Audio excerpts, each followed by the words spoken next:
여러분들 기독교의 핵심 키워드, 아주 중심적인 단어라고 하면 뭐냐면 많은 것 중에 변화입니다. 변화.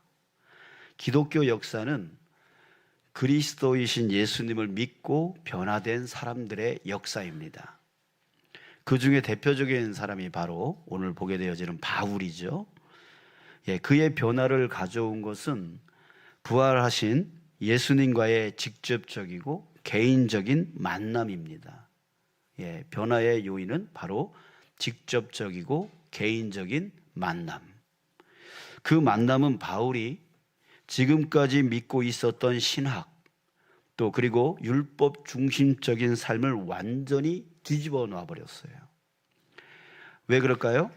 예수님이 바로 그리스도 구원의 주님이심을 깨닫게 되었기 때문입니다. 그래서 이후 그는 그리스도이신 예수님 중심의 삶으로 바뀌어진 거예요. 바뀌어진 거예요. 오늘 제가 여러분들과 함께 나누고 싶은 것은 바로 바울의 이 변화를 통해서 살펴보면서 우리가 그리스도인이 되고 난 뒤에 일어나는 일, 어떤 것이 있을까? 또 그리스도인이라면 반드시 일어나야 되는 변화가 무엇인가에 대해서 우리 함께 나누고 싶은 것입니다. 자, 세 가지로 나눠볼 수 있는데, 첫 번째, 그리스도인이 되면 예수님을 이렇게 고백합니다. 나의 왕, 예수님은 나의 왕입니다 라고 고백하게 되어져요. 여러분들 아까 고백하셨죠? 네, 예수님은 나의 왕이십니다. 그리스도인의 고백이 바로 이런 고백이 된다는 거예요. 자, 20절에 보면 바울은 즉시로 각 회당에서 예수가 하나님의 아들이심을 전파했다. 선포했습니다. 여기서 하나님의 아들이라고 하는 이 표현은 하나님의 왕권을 물려받을 자, 하나님의 왕권을 물려받을 자를 뜻하는 거예요. 자, 그렇다면 하나님이 온 세상의 왕인데 그 왕권을 물려받았다면 예수님은 뭐예요? 왕인 거죠. 그죠? 왕인 거예요. 그러니까 예수님이 온 세상의 왕이라고 하는 뜻입니다. 다시 말하지만 바울은 이스라엘의 조상들이 소망해온 메시아가 바로 이 예수다라고 하는 것을 깨달은 사람이에요. 그래서 예수 중심으로 그 삶이 완전히 바뀌었습니다. 이것이 성경이 말하는, 여러분 우리가 계속 말하고 있는 그 단어, 바로 회개라고 하는 그 단어가 바로 이거예요. 내 중심적인 삶에서, 내가 나의 왕이 되었던 삶에서, 내가 나의 삶을 결정하고 선택했던 그 삶에서 그 왕이 바뀌는 거예요. 예수님이 나의 왕으로 바뀌는 거예요. 그래서 삶의 중심이 나에서 예수님께로 바뀌는 거죠. 이게 바로 회개예요. 그래서 회개한 사람은 그 삶에 반드시 변화가 일어나게 되어 있는 거예요. 왜? 중심이 바뀌어버렸으니까. 그동안 많은 유대인들도 예수에게서 성경이 말하고 있는 그 메시아의 특징을 그들도 보았습니다. 자, 하지만 그들은 부인했어요. 하지만 바울은 자신의 신념, 자신의 중심이 변화됐다는 거예요. 그동안 자신의 생각과 지식이 중심이었는데, 이제 자기가 자기의 왕이었는데, 그러나 예수님을 만난 후에, 그 만남이 있은 후에 그의 중심과 그의 왕은 바로 예수님으로 바뀌어버린 거죠. 이게 뭐라고요? 이게 바로 회개라고요. 회개라고 하는 것은 나 중심적인 삶을 뉘우치고 예수님 중심적인 그 진리의 삶으로 바뀌어지는, 회복되어지는 것을 바로 말하는 것입니다. 예수님을 믿는다고 하면서 그 중심과 그 왕권이 전혀 바뀌지 않는 사람들이 있습니다. 교회 활동을 많이 합니다. 예수님에 대한 많은 지식을 가지고 있어서 그 많은 말들을 쏟아냅니다. 하지만 그 중심과 그 왕권이 예수님께로 바뀌지 않는 사람을 우리는 그리스도인이라 하지 않습니다. 그 사람의 교회 사역을 아무리 많이 해도, 또 많은 성경 지식을 갖고 그 성경 지식을 많이 얘기를 할지라도 그 중심과 그 왕권이 바뀌지 아니하면 그리스도인이라 할 수가 없는 거예요. 여러분, 우리가 예수님을 믿는다는 것은 그가 진정으로 우리 자신의 왕이시기에 그분의 통치에 순복하는 삶을 살겠다라고 결단하는 것, 이게 바로 진정한 예수님을 믿는 사람입니다. 더 나아가서 예수님이 나의 왕이시라 고백하는 사람은 온 세상에 예수님이 왕이 되시도록, 나만의 왕이 아니라 이 온 세상에 있는 모든 사람들의 왕이 되어 주실 수 있도록, 되어 주실 수 있도록 그 하나님의 새 창조 역사의 사역에 동참해야 되는 거예요. 그래서 우리가 한 공동체로 이렇게 모여서 함께 합력하여 이 땅에 17,000명의 영혼, 이 도시에 21만의 영혼, 이 나라에 5천만의 영혼을, 또한 이 세계에 80억의 그 영혼들에게 주님의 복음을 증거하며 나아가고 있는 것이에요. 자, 이것은 또 어떻게 하는 것입니까? 하나님의 그 나라를 새 창조한다라고 하는 것은 어떻게 하는 거예요? 방금 전에 얘기했듯이 예수님이 참된 왕이심을 세상에 선포하는 것이고, 또 가까운 사람들에게 예수가 그리스도이심을 증언하는 거고, 또 삶의 모든 영역에서 그리스도의 말씀을 따라가는 삶을 사는 거예요. 또 예수님께서 통치하시는 공동체인 이 교회를 함께 세워나가고, 여기서 함께라고 하는 이 말이 중요한 거예요. 함께 세워나가고, 또 주님께 지혜와 명철을 구해서 이 땅의 정치, 경제, 문화, 예술, 가정 등등의 그 모든 영역에서 하나님의 나라를 실현하는 삶을 사는 것입니다. 그래서 여러분들은 가야 돼요. 정치의 자리로 가야 돼요. 경제의 자리로 가야 돼요. 문화의 자리로 가야 돼요. 예술의 자리로 가야 돼요. 가정의 자리로 가야 되는 거예요. 그곳에서 하나님의 나라를 세워나가야 되는 거예요. 자, 이제 둘째입니다. 그리스도인은 왕이신 예수님을 위해서라면 고난을 감내할 수 있는 자입니다. 바울은 예수님이 메시아라고 선포하자마자 고난을 받았습니다. 그의 변화는 사람들을 아주 놀랍게 했죠. 21절에 보면 사람들이 말합니다. 이 사람은 예루살렘에서 예수의 이름을 부르는 이들을 마구 죽이던 바로 그 사람 아닌가? 그가 여기 온 것도 그들을 잡아서 대제사장들에게로 끌고 가려는 것이 아닌가? 자, 이렇게 사람들이 수군수군 됐어요. 두려워했어요. 바울은 그리스도인들을 색출해서 예루살렘으로 끌어가려던 그 도시 다메섹에서 그가 그토록 증오했던 예수가 오히려 하나님의 아들이고 그리스도이다, 메시아이다 라고 하는 것을 담대하게 선포하고 증명했습니다.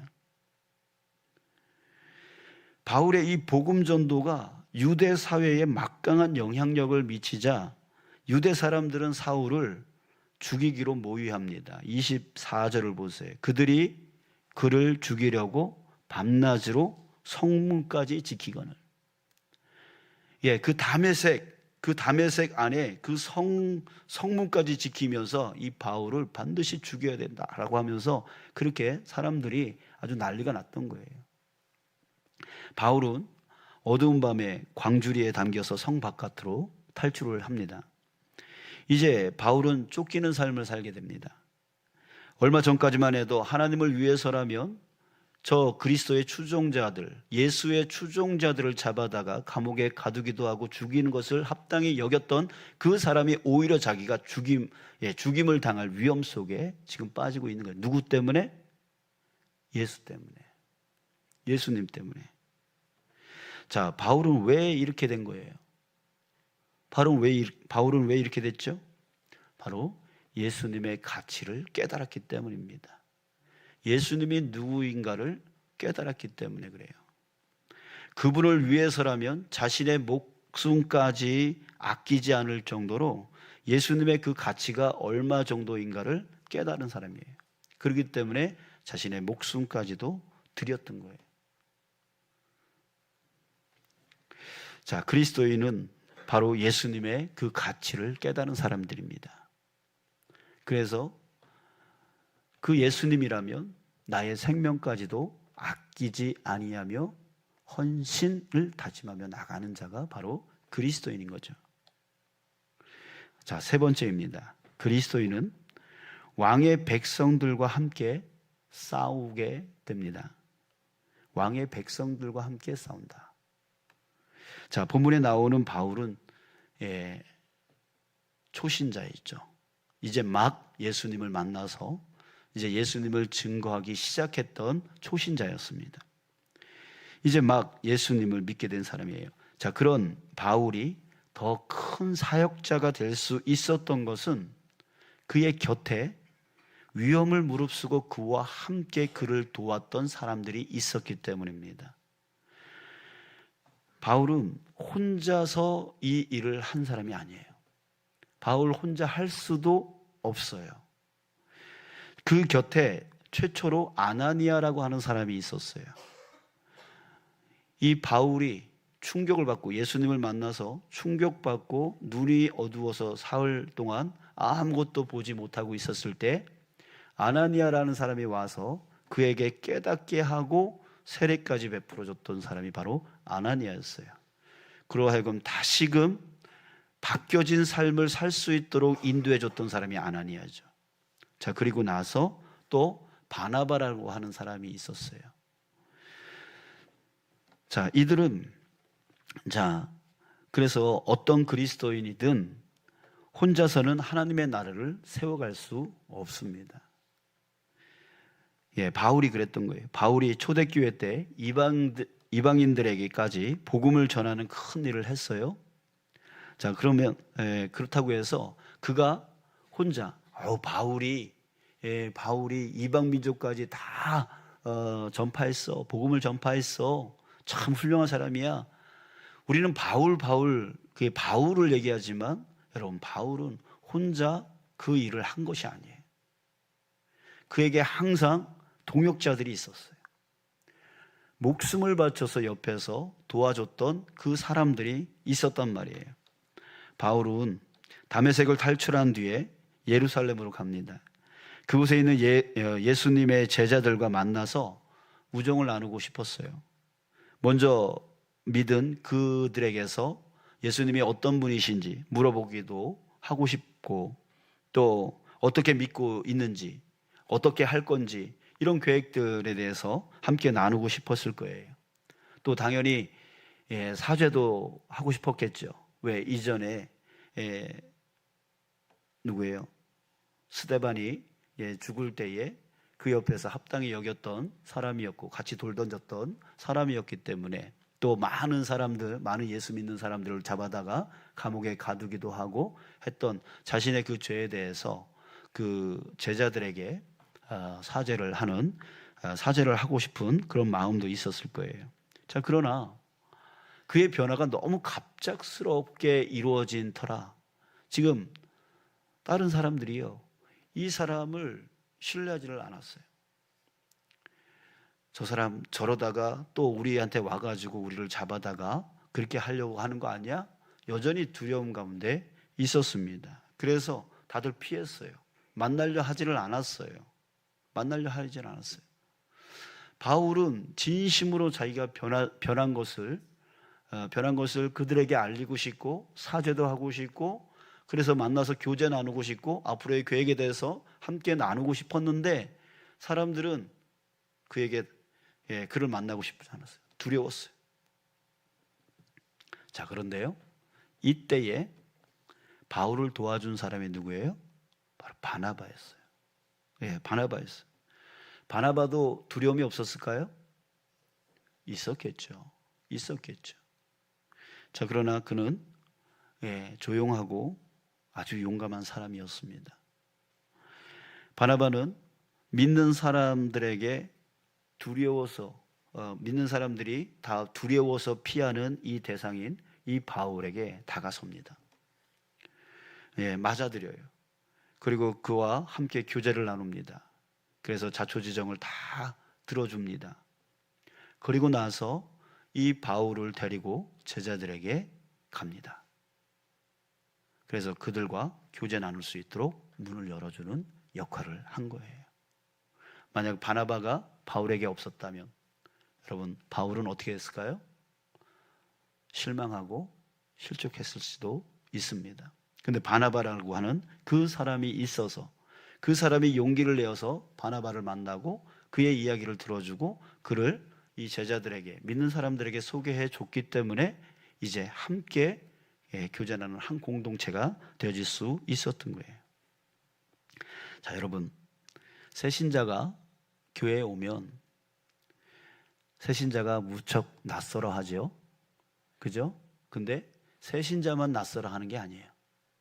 그 새신자를 맞아들이는 우리 기존 신자들도 낯설어 합니다. 그래서 저 사람이 어떤 사람일까? 어떻게 다가서야 될까? 이게 두렵습니다. 또 거기다가 소문까지 그 사람이 갖고 왔다면 두려운 거죠. 뭐 저런 사람이 교회에 왔어. 이런 오해, 선입견들이 생길 수도 있어요. 있을 수도 있어요. 그런 것 때문에 신앙생활 오래 못하고 떠나는 사람들도 많이 있어요. 이게 뭐예요? 두려워요. 새신자가 우리 교회에 왔을 때 그 새신자도 낯설지만 우리들도 그가 낯선 거예요. 두려워요. 자, 그런데 여기에 누가 필요할까요? 바로 바나바와 같은 사람이 필요한 거예요. 바나바와 같은 사람이 필요한 거예요. 그에게 먼저 다가서서 그의 이야기를 들어주고 그와 친밀한 관계를 먼저 맺고 그를 다른 사람들에게 소개해 줄 수 있는 이 공동체 안으로 들어올 수 있도록 연결해 줄 수 있는 그 바나바 같은 사람이 우리에게도 필요한 거예요. 그랬을 때 낯설어하는 새신자를 위해서, 또 낯설어하는 기존 신자를 위해서 그 중간 다리 역할을 하는 그런 바나바, 그런 사람이 필요한 거죠. 사랑하는 여러분, 여러분들이 바로 그 바나바 같은 사람이 되었으면 좋겠습니다. 아멘? 네, 그래요. 내가 먼저 저 사람 얼굴이 생소하네, 먼저 다가서서 어떻게 오셨냐고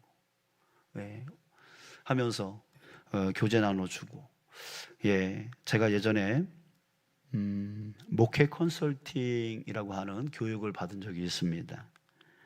근데 거기서 배운 것 중에 통계적으로 새신자가 교회에 와서 정착하기 위해서 평균적으로 7명을 알게 되어지면 그 사람이 교회에 정착한다고 합니다. 그러니까 바나바 같은 사람이 그에게 먼저 다가서서 이 사람 저 사람에게 연결시켜주고 친밀한 관계를 맺어주고 그 사람이 한 7명 정도 되어지면 이 사람은 이제 교회를 떠나지 아니하고 교회에 정착하게 된다라고 하는 통계예요. 자, 여러분, 우리가 이제 그래요. 서로 생소하고 서로 낯섭니다. 그랬을 때 그 조용하면서도 용기 있는 그 바나바와 같은 이 사람이 우리에게 있을 때에 바울을 그렇게 이끌어줌으로 인해서 바울이 나중에 정말 이방 로마에까지 가서 복음을 증거하는 그런 사도가 되어지잖아요. 그런 것처럼 우리가 한 새신자를 잘 받아들이고 그 영혼을 잘 세워나간다면 여러분, 그 사람이 더 큰 일을 우리보다 나중된 자가 먼저 될 수 있도록 그렇게 되어질 수 있음을 믿습니다. 여러분, 우리 각자가 우리 바나바의 역할을 함께 해야 된다라고 하는 그런 의식을 저와 여러분들이 가져 나갔으면 좋겠습니다. 자, 이렇게 여러분 혼자서는 결코 할 수가 없는 거예요. 혼자서는 할 수 없어요. 그래서 사도 바울도 아나니아라는 사람이 있었고 바나바라는 사람이 있었고 또 이후에 그와 함께하는 많은 동역자들이 있음으로 인해서 그는 사역을 감당해 나갈 수 있었던 겁니다. 여러분, 혼자서 결코 할 수 없는 일이 세상에 2가지가 있답니다. 뭘까요? 혼자서 할 수 없는 것 2가지. 첫 번째는 결혼이라고 합니다. 결혼. 결혼은 혼자 할 수 없죠. 그죠? 짝이 있어야 되죠. 또 한 가지는 뭐냐면 바로 교인이 그리스도인이 되는 일, 그리스도인이 되는 일이 혼자 할 수 없다는 말이 있어요. 그리스도인이 되는 것은 반드시 도와주는 사람이 있어야 된다라고 하는 거예요. 자, 그런데 오늘날 많은 교인들이 어때요? 함께 연합하려고 하지를 않아요. 연합하려고 하지 않아요. 김난도 교수라고 하는 분이 이런 말을 했어요. 나노 사회. 지금 시대는 나노 사회다 이렇게 말합니다. 나노라고 하는 것이 뭐냐면 분자, 원자 등등등등 해가지고 가장 조그만 그 나노라고 하는, 그런데 서로 그렇게 갈라졌다는 거예요. 옛날에는 가정이 모래알 같다 이렇게 흩어졌다 이렇게 얘기하잖아요. 지금은 나노 시대.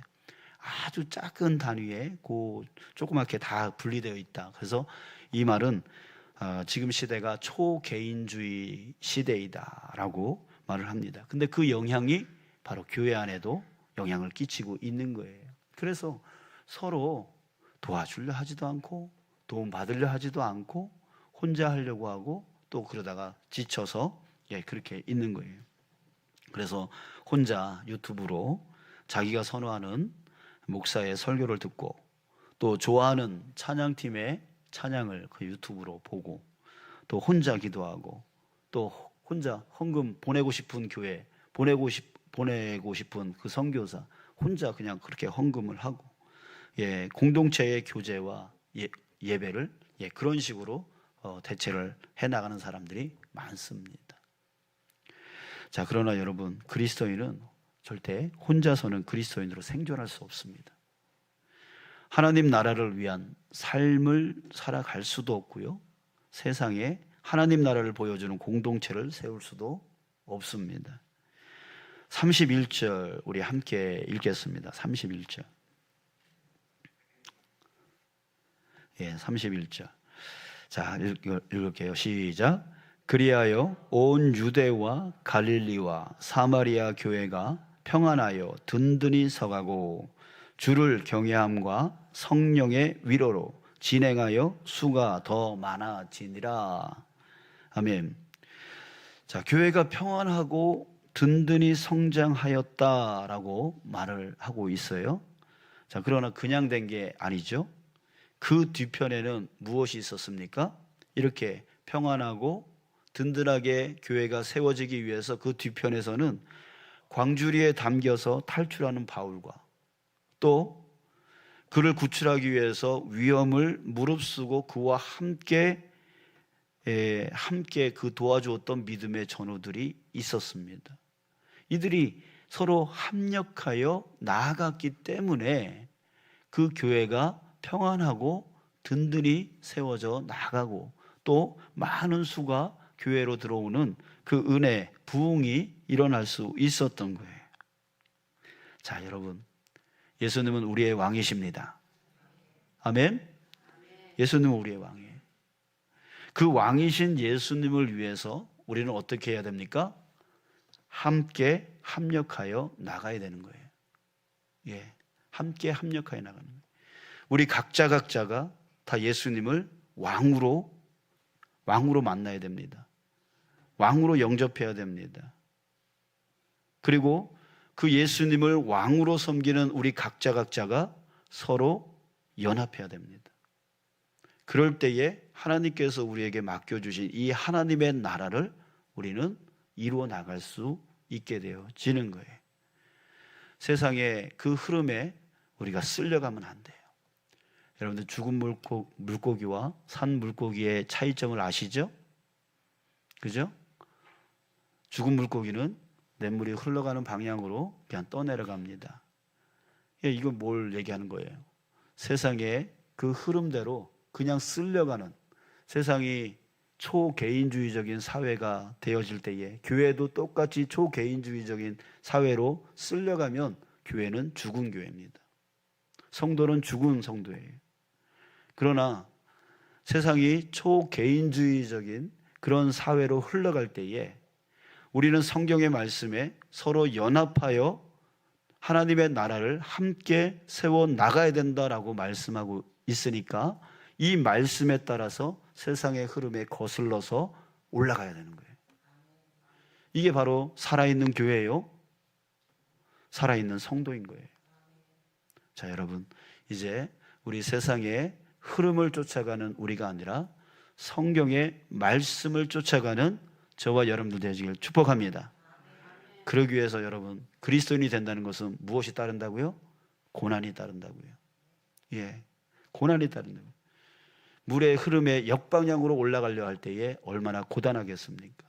얼마나 힘들겠습니까? 그런 것처럼 우리가 이 세상의 흐름을 거부하고 역방향으로 주님의 말씀을 쫓아가려 할 때는 반드시 고난이 따른다는 거 여러분들 꼭 기억하시고, 주님께, 왕이신 주님, 우리를 지키시고 우리를 이끌어 나가시는 그 왕이신 주님께 전적으로 의지하고 지혜와 명철을 구하면서 우리 승리해 나가는 저와 여러분, 우리 주문진 교회 되어지기를 주님의 이름으로 축복합니다.